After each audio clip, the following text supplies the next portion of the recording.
So good day, everybody, and welcome to today's Business Spotlight. And today the spotlight falls on Arun and Kapil. Arun, you're very welcome and good day to you. Thank you very much, Tom. Nice to meet you.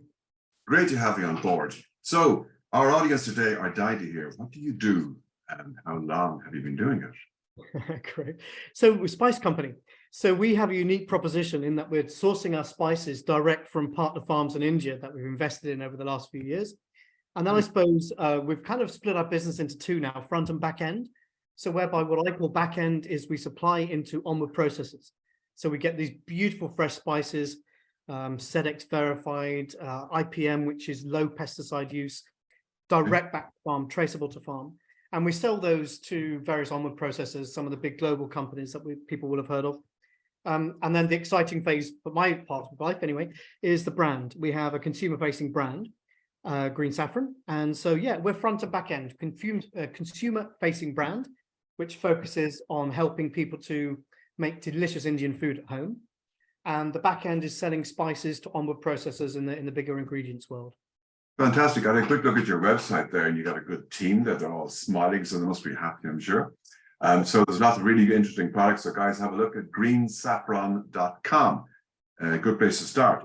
So tell us, COVID came along and everyone's got a story about COVID. Did anything change for you, or did you change any habits? Or what was the story to get through? We got kind of double bubble. It whacked us because we thought that we were going the right direction. But my retail brand was dependent upon a consolidating partner who was in the UK. So Brexit was one thing. So we had to quickly rechange that and change supply chains as of sort of January that year. But COVID, oh my crikey. So you'd think, brilliant. So it's a home, it's cooked from scratch, it's all those sort of trendy things and all the trending things. But we thought we had 8 months worth of stock, retail product. It turns out we sold that in 8 weeks. So whilst that's fantastic on one level, trouble is at the same time, because of COVID, there were lockdowns in India. So all the people in the cities, the working guys, just went back to their villages to sort of make sure they didn't get the virus. So we had 3 containers sitting portside Mumbai for far too long. It's embarrassing to say, and therefore my supply chain was absolutely knackered. So we created a retail brand and then the packaging side was also anyway. Became very, very, very fidgety. So we had to also look over the last 2 years at how we sort of realigned and how we rejigged for the new world. Yeah.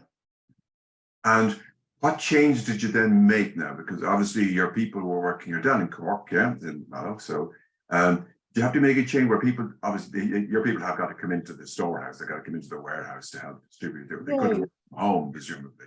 Yeah, so what we've done, we now have a warehousing and milling and blending facility in Holland. So we ship from India direct into Holland. So we can't change we won't change the proposition because that is our unique thing, which is sourcing spices direct from farms in India. Okay. So that's always going to be a sort of a threat to the business. We are now starting to expand and we're now trading with Vietnam and indeed with China.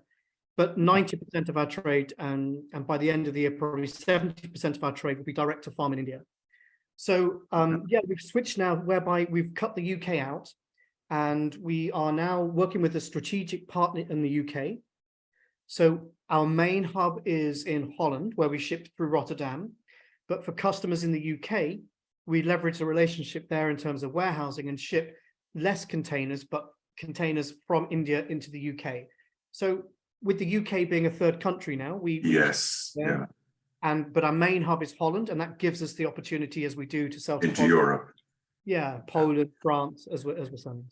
So you mentioned that you deal with some global companies, and so can you give us an idea of those companies and also the type of companies you'd like to do business with?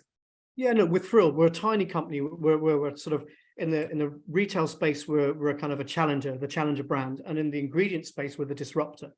So yes, we are. We're now working with the Kerry Group, which is just phenomenal. I mean, huge.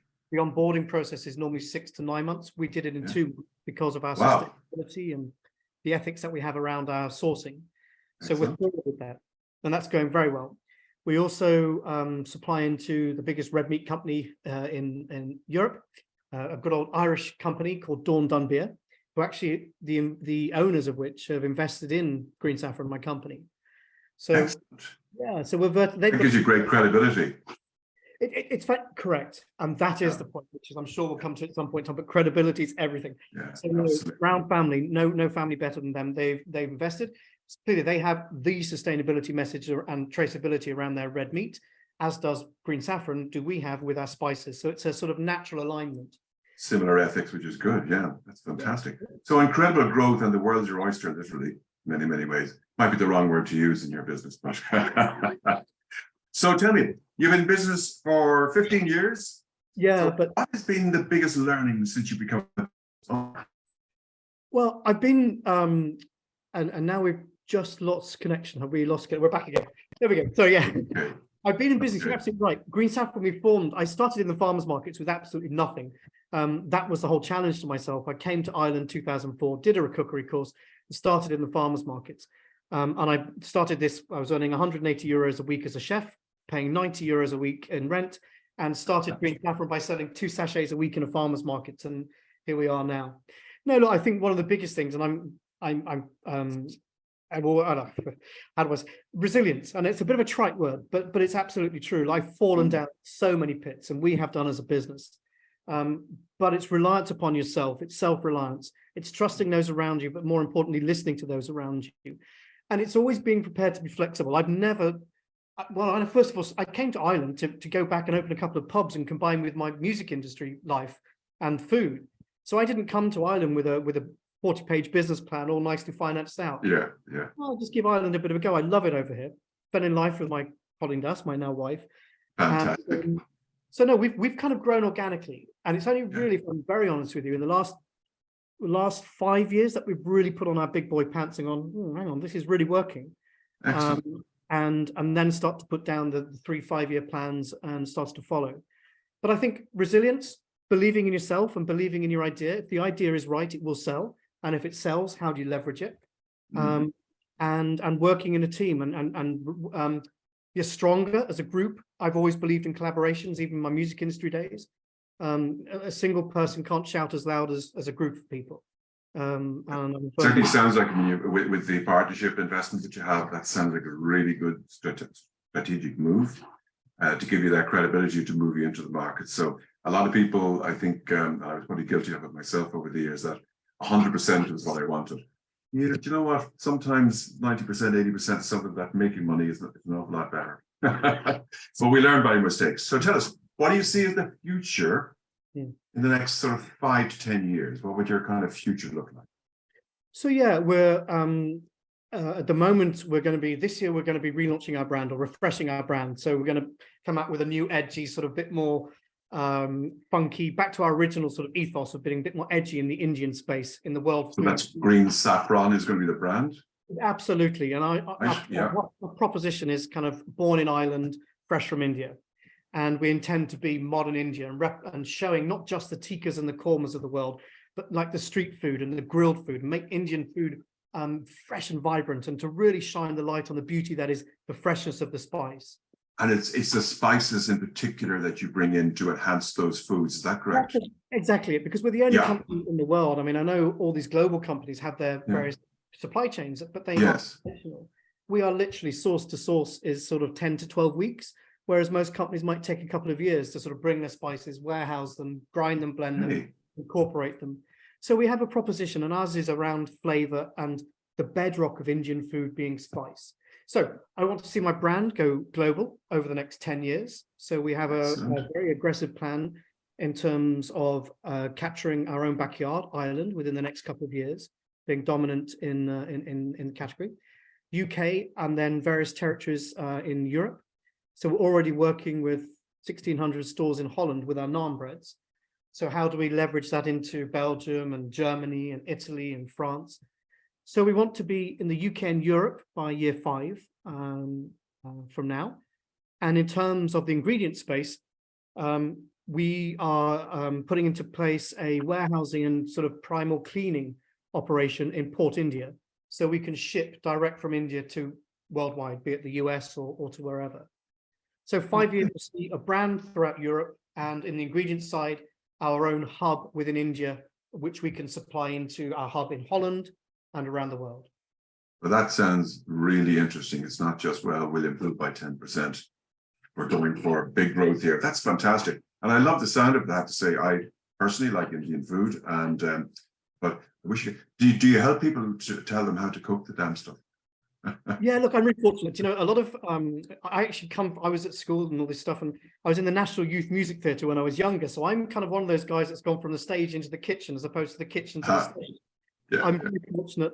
I do an awful lot of work with RTE on the daytime shows, and I've worked with the BBC and I've written a cookbook, and that did very well. And there's a new TV series in the offing, in theory, that we're trying to work on. What's the book called? My book is called Fresh Spice in UK, Ireland, and Europe, and it's called Wild Spice in America. Well, let's stay for it. You know, it's called Fresh Spice by Arun, Kapil. Okay, correct. There's the book, guys. I think I might go out and get that. Fantastic.